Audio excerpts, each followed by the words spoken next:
He hono rea he kloria he mai ngā o ki te matoku whenua he whakaro pai ki ngā tāngata katoa. Tēnei ka tika me tuku mihi ki taranaki whānui, ki Atiawa, ki te upoko o tika, koutou manaki tēnei peka o tō tātou nei motu. He oi anō kia koutou katoa I rarau mai, mai ngā tōpito e whā o Aotearoa, noa he treiria nau mai, hara mai. Tēnā koutou katoa. Thank you, David. Thank you very much to everyone who's here at the summit and to our speakers who have come from afar to join in a really important conversation. I'd like to take this opportunity to thank Local Government New Zealand, Water New Zealand and the Institute of Public Works Engineering Australasia for organising the event.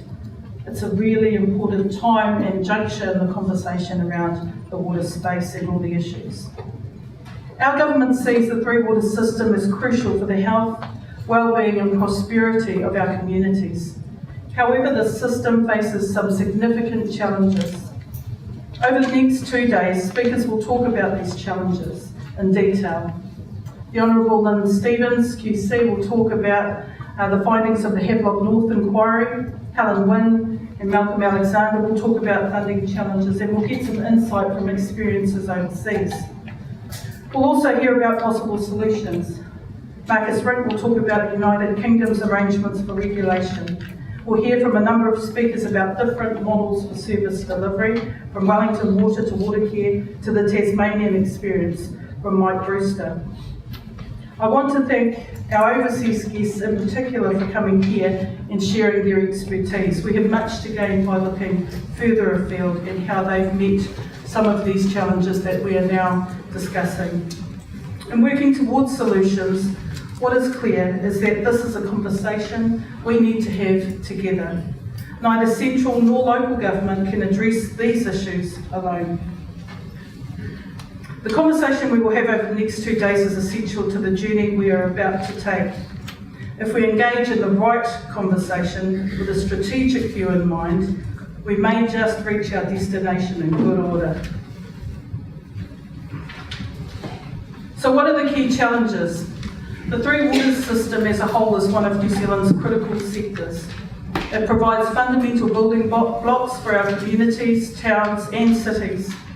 We all need high quality, reliable drinking water and wastewater services. Our towns, roads and public spaces are not livable without stormwater services.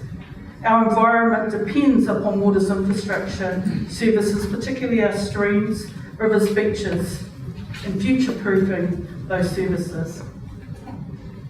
When we think about the treatment of wastewater and stormwater, then we know that we've got more to do. The challenges facing drinking water, the environmental challenges, and the need to move to a new regulatory system are significant, which is why we're here today. The findings of the Havelock North Inquiry have been a sobering reminder of how, for the sake of our communities, we must make sure that drinking water services are high quality, safe and reliable. The drinking water in our cities is by and large world class. However, too many areas in New Zealand do not meet drinking water standards.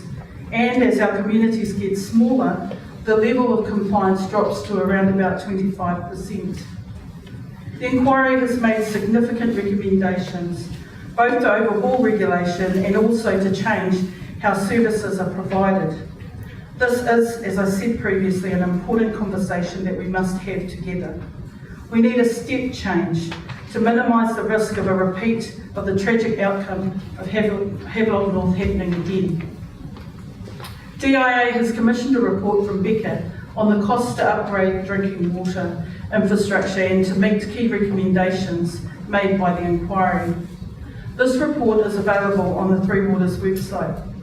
Helen Wynne from the department is going to speak about Becca's report in more detail. What I would like to emphasise to you now is that this report shows that the costs are highest for our smallest communities. Our small towns and provincial areas have fallen behind in some areas, more so than others, and the cost of upgrading their drinking water infrastructure will effectively be unaffordable for many. It is clear from this work that the small communities cannot do it alone. It's also clear that Three Waters services are facing significant environmental challenges in many areas across the country. The Ministry for the Environment's report, Our Freshwater 2017, shows that in urban areas, freshwater quality is significantly worse, both for E. coli and nitrate concentrations, than in rural farming areas. The reasons are closely linked with wastewater and stormwater systems. Many wastewater and stormwater networks were built decades ago and have a very long-term resource consents. These are legacy issues which we are now having to deal with as those consents come up for renewal. Councils have just finished consulting with their communities about their long-term plans. Many are considering how to fund infrastructure upgrades to meet freshwater objectives under the National Policy Statement for Freshwater Management. Many are considering how to meet community expectations about wastewater overflows into streams or at beaches. These challenges are everywhere, in our cities, towns and rural areas. In Auckland, for example, the Council has consulted on a targeted rate in its long-term plan to fund water infrastructure to clean up the city's harbours and beaches. It will not be possible to improve freshwater quality, particularly in urban areas, without tackling water's infrastructure. There are also significant challenges in the regulation of the Three Waters that we need to consider also. The Havelock North Inquiry has called for significant reform of drinking water regulation. This includes a move to the dedicated drinking water regulator and much better monitoring, reporting, compliance and enforcement. The inquiry has said that affordability should no longer be a reason for failing to meet drinking water standards. The Three Waters review that was led by DIA has found that regulation across the Three Waters system is inconsistent and patchy. There are low levels of compliance, monitoring and enforcement across the system, particularly for environmental monitoring. There is inadequate oversight and connections between key parts of the system. Information about water services, the Three Waters services, is often not transparent and does not promote accountability or improvement. Many consumers have to dig deep into annual reports to find out what is happening in their own area. We need to have a conversation about what a new regulatory system might look like. Changes to regulation, whether they involve better reporting, oversight, compliance or transparency, have the potential to have significant funding implications for local government, which is largely responsible for the Three Waters services. So why is it important to address these challenges? As a country, we're facing some tough questions relating to Three Waters services. For example, how do we achieve our housing aspirations and meet the increasing demand for water infrastructure driven by urban growth? How can we ensure communities and visitors everywhere have access to safe and high quality, reliable drinking water? How can communities with small or declining rating bases fund renewals of aged infrastructure? Or cope with the pressure placed on water services by tourists? How can we meet community expectations and improve environmental outcomes, particularly for the quality of our freshwater and beaches? How can we ensure that wastewater and stormwater is properly treated? How do we respond to climate change? These are all questions that we need to answer. Many councils have been investing heavily in their water's infrastructure and deserve to be recognised for that work. However, the challenges we are facing as a nation are too great for individual councils, communities or the government to tackle alone. So what can we do? The biggest question is whether we're brave enough to move away from the status quo and be open to do things differently for the good of the country and all of our communities. The problems are system-wide. The solutions will require system-wide collaborative change. Central government and local government, water stakeholders, iwi, will need to work together to find solutions that are appropriate for communities everywhere. We will also need to consider how our larger urban populations can help smaller towns and provincial areas and how to spread resources, expertise and technology across the country.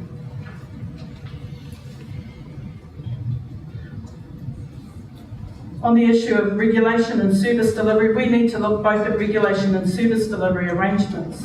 If we're going to achieve a system-wide improvement, just targeting one side of the ledger will not be enough. For regulation, we'll be looking at options that improve public health, environment and economic regulation for each of the three waters. We're looking at overseas examples and what has worked there. The solutions will, however, need to work for New Zealand. We can learn from other countries, as I've said previously. Comparative examples are great, but our solution must be founded in our own context. For service delivery, we'll be focusing on two key areas: capability and funding. In the area of capability, we'll be looking at ways to lift capability and capacity everywhere. This is one of the biggest challenges facing our country. One of the key findings of the Three Waters review was that many communities are struggling to attract and retain the highly specialist technical skills necessary to run infrastructure and manage assets. And it's variable across countries according to size. Here we're talking about people, the drinking water assessors, the council staff, the engineers and others who work on the ground throughout New Zealand. Many of you are here today. You're our most valuable asset when it comes to talking about implementation, and I want to acknowledge that. We want to foster your specialist technical skills and find ways to deliver your career path so that you have security, collegiality and progression in the work that you do. New Zealand is a small country and water infrastructure skills and technology need to be nurtured and rewarded further. In the funding area, we'll be looking at options to meet the significant funding challenges that were mentioned previously that exist across the system. The infrastructure upgrades that are required are significant. In their 2015 long-term plans, local authorities had planned to spend approximately $12.8 billion of capital on Three Waters infrastructure. We also need to face the reality that these funding challenges are a feature of the Three Waters system. Climate change and population growth alone meant that even if we address the challenges in front of us right now, significant funding pressures will continue to arise for decades to come. The key to success here will be to deliver a sustainable funding model. We need to move away of funding Three Waters services that gives all of New Zealand a world-class system both now and in the years to come.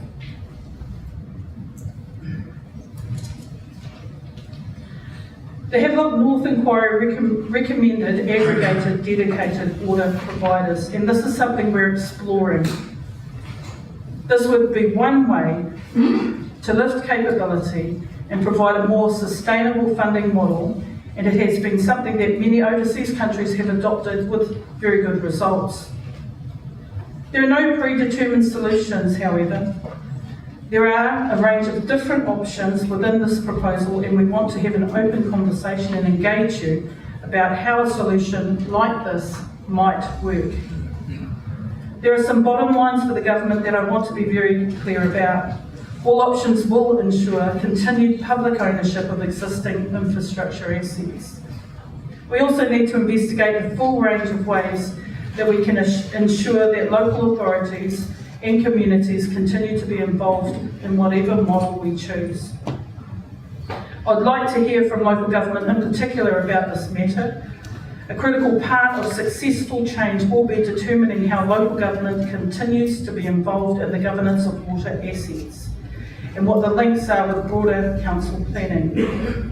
We also need to have an open discussion about how communities continue to be involved in services in the area. And responsive local service delivery will also be, I'm sure, a key part of success. I recognise that many councils will be concerned about what might happen if they have less of a role in water service delivery. We need to start thinking about what they might do instead. Again, I want us to be talking openly about this over the coming months. So what next?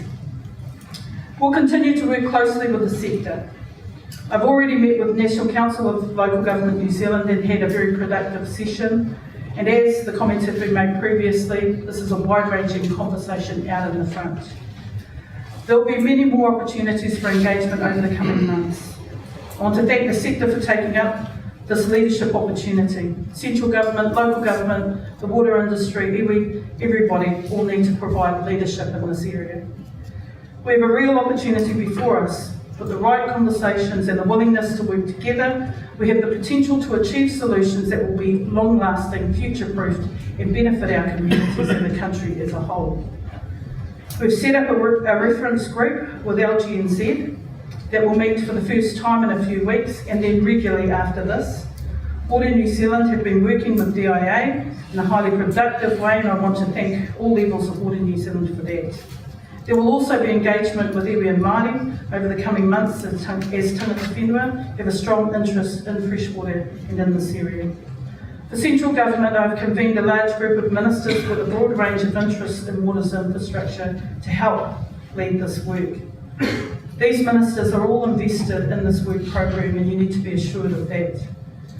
Many of the government's priorities are dependent on a well-functioning green water system.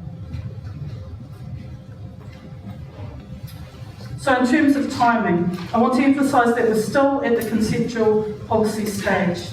There are no predetermined solutions, and lots of work still needs to happen to identify and develop options. But as they say, the best time to plant a tree is 20 years ago, the next best time is now. This is big thinking with some specific actions that must happen. Ministers are due to report back to Cabinet later this year on high-level options. The decisions may be hard ones, they probably will, but we will work openly and transparently as we make them, because this is too big a conversation to leave to chance and to politicise for the wrong outcome. Following these decisions, there will be further opportunities for engagement as we begin to work on the detail. Thank you once again for enabling me to participate in this summit. I'm happy to be able to listen to the presentations that follow, and I'm also happy to take some questions.